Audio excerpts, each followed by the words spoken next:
Carlos Marx, breve esbozo biográfico con una exposición del marxismo hecha por el más acreditado de los marxistas, Vladimir Ilich Lenin. Continuación. La táctica de la lucha de clase del proletariado. Después de poner al descubierto, ya en 1844-1845, uno de los defectos fundamentales del antiguo materialismo, consistente en que no comprendía las condiciones materiales ni apreciaba la importancia de la acción revolucionaria práctica, Marx consagra durante toda su vida, paralelamente a los problemas teóricos, una intensa atención a las cuestiones de táctica de la lucha de clase del proletariado. Todas las obras de Marx, y en particular los 4 volúmenes de su correspondencia con Engels, publicados en 1913, nos ofrece a este respecto una documentación valiosísima. Esta correspondencia está todavía muy lejos de haber sido debidamente clasificada, sistematizada, estudiada y ordenada. Por eso, hemos de limitarnos forzosamente aquí a las observaciones más generales y más breves, subrayando que, para Marx, el materialismo, despojado de este aspecto, es decir, de las cuestiones de táctica de la lucha de clase del proletariado, era, y con razón, un materialismo a medias, unilateral, sin vida.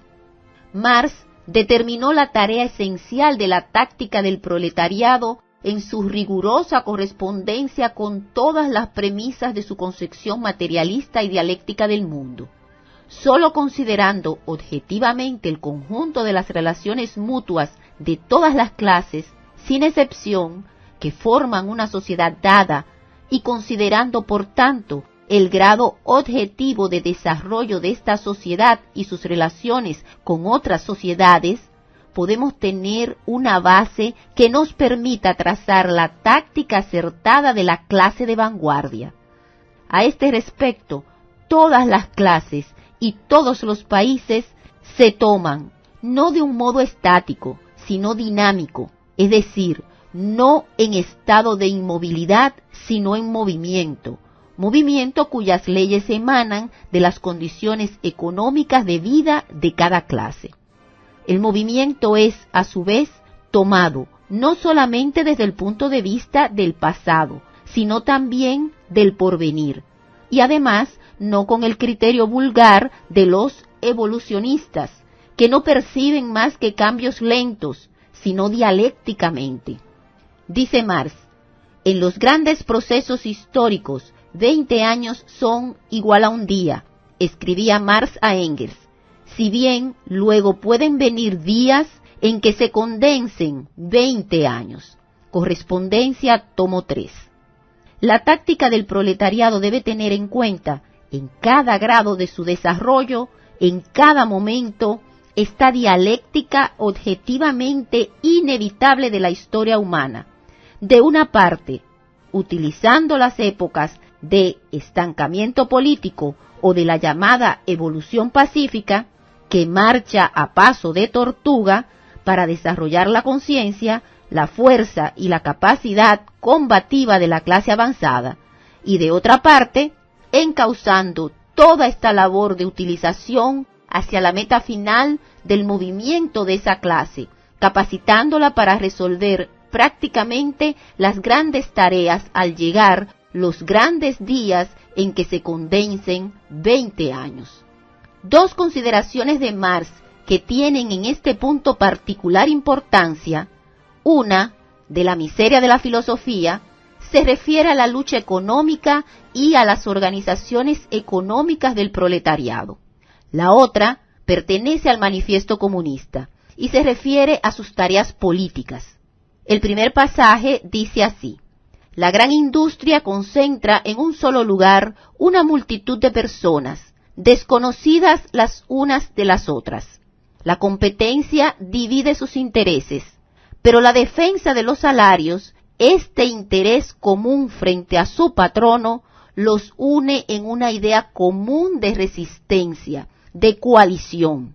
Las coaliciones, al principio aisladas, se constituyen en grupos y, en frente del capital, siempre unido, el mantener la asociación viene a ser para ellos más importante que la defensa de los salarios. En esta lucha, verdadera guerra civil, se van uniendo y desarrollando todos los elementos necesarios para la batalla futura. Al llegar a este punto, la coalición adquiere un carácter político.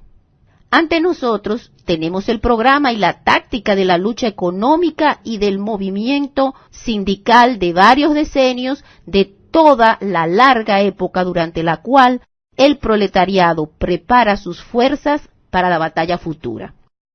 Hace falta comparar esto con los numerosos ejemplos de Marx y Engels sacados del movimiento obrero inglés de cómo la prosperidad industrial suscita tentativas de comprar a los obreros, correspondencia con Engels, tomo 1, y de apartarlos de la lucha, de cómo esta prosperidad en general desmoraliza a los obreros, correspondencia con Engels, tomo 2, de cómo el proletariado inglés se aburguesa, de cómo la nación más burguesa de todas, Inglaterra, parece que quisiera llegar a tener junto a la burguesía una aristocracia burguesa y un proletariado burgués.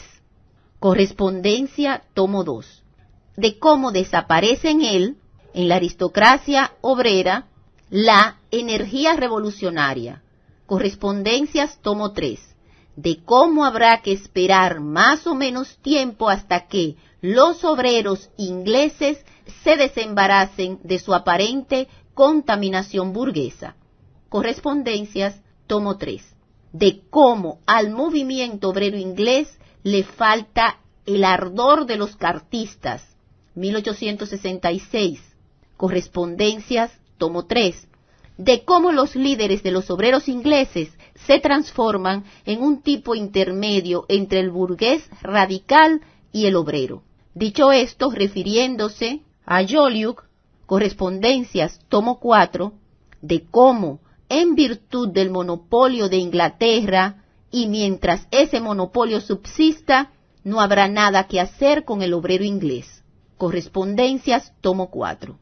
La táctica de la lucha económica en relación con la marcha general y con el resultado del movimiento obrero se examina aquí desde el punto de vista admirablemente amplio, universal, dialéctico, verdaderamente revolucionario. El Manifiesto Comunista establece el siguiente principio del marxismo como postulado de táctica de la lucha política. Los comunistas luchan por alcanzar los objetivos e intereses inmediatos de la clase obrera, pero al mismo tiempo defienden también dentro del movimiento actual el porvenir de este movimiento. Por eso Marx apoyó en 1848 en Polonia al Partido de la Revolución Agraria, el partido que hizo en 1846 la insurrección de Cracovia. En Alemania, Marx apoyó en 1848 y 1849 a la democracia revolucionaria extrema, sin que jamás se retractara de lo que entonces dijo sobre táctica. Para él, la burguesía alemana era un elemento inclinado desde el primer instante a traicionar al pueblo. Solo la alianza con los campesinos hubiera puesto a la burguesía en condiciones de alcanzar enteramente sus objetivos y a pactar un compromiso con los representantes coronados de la vieja sociedad. He aquí el análisis final de Marx acerca de la posición de clase de la burguesía alemana en la época de la Revolución Democrático-Burguesa. Este análisis es, entre otras cosas, un modelo del materialismo que considera a la sociedad en movimiento y, por cierto, no toma solamente el lado del movimiento que mira hacia atrás. Sin fe en sí misma y sin fe en el pueblo, gruñendo contra los de arriba y temblando ante los de abajo, empavorecida ante la tormenta mundial, jamás con energía y siempre con plagio, sin iniciativa, un viejo maldito condenado en su propio interés senil a guiar los primeros impulsos juveniles de un pueblo robusto. Marx, Nueva Gaceta del Rin, 1848, Herencia literaria, tomo 3.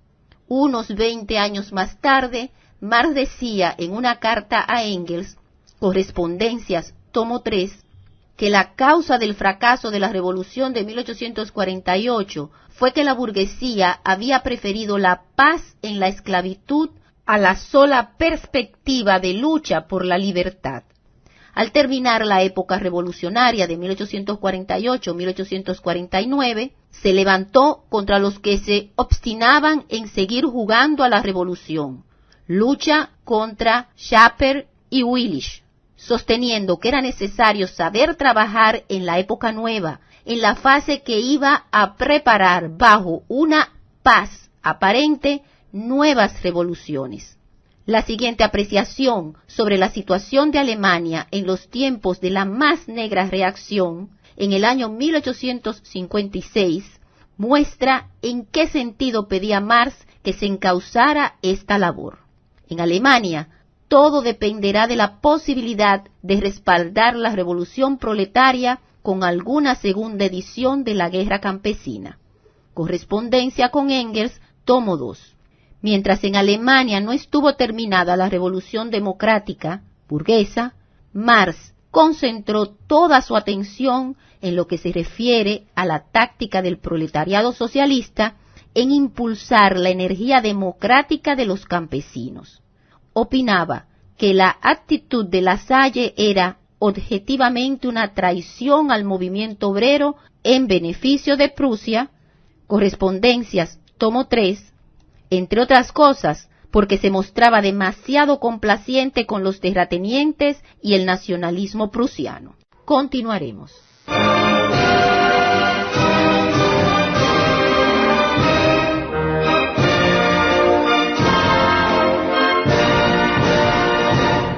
Está usted escuchando la voz del Partido Comunista de la República Dominicana, Pacoredo.